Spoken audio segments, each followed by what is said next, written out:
और लोग बोलते हैं दो रोटी शब्द यूज़ करते हैं। स्कूल वाले भी ये शब्द यूज़ करते हैं, दो रोटी। कॉलेज वाले भी हमको तो दो रोटी चाहिए। कोचिंग वाले भी बोलते हैं हम तो सेवा कर रहे हैं जी, हम क्या कर रहे हैं, हमको तो दो रोटी चाहिए। ये दो रोटी नहीं है सर, ये ऐश और आराम है। उनके टर्नओवर अगर आप चेक करेंगे तो आप दंग रह जाओगे।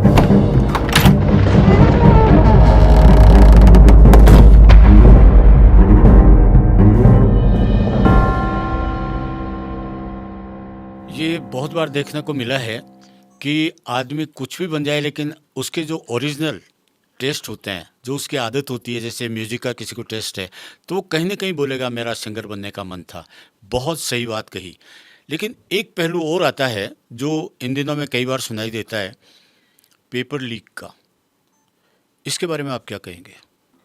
सर मैंने आपको पहले ही बता दिया कि जिनकी दुकानों पे दिक्कत आएगी वो तो बोलेंगी। सबसे बड़ा धर्म तो पेट है। कितने ढोंग रच लेंगे कि हम इस धर्म को मानते हैं, इस धर्म को मानते हैं। सबसे पहले तो पेट है। और लोग बोलते हैं दो रोटी शब्द यूज़ करते हैं। स्कूल वाले भी ये शब्द यूज़ करते हैं, दो रोटी। कॉलेज वाले भी हमको तो दो रोटी चाहिए। कोचिंग वाले भी बोलते हैं हम तो सेवा कर रहे हैं जी, हम क्या कर रहे हैं, हमको तो दो रोटी चाहिए।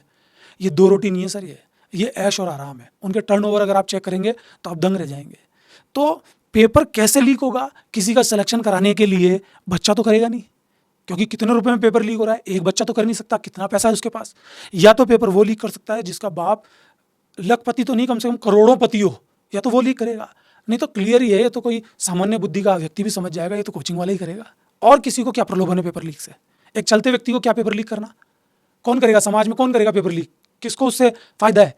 तो कोचिंग वाले को ही फायदा है ना, उसके टच में तो बिकेगा कैसे? फिर लीक हुआ तो बिकेगा कैसे? कोई तमाशा करने के लिए तो लीक नहीं किया ना। या पेपर लीक के साथ कई बार ऐसे देखने को आता है फर्जी कैंडिडेट बिठा दिया।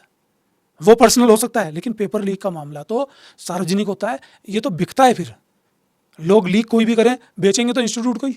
एक बच्चे को तो बेचने से रहे, एक बच्चा कितना दे देगा उसके लिए?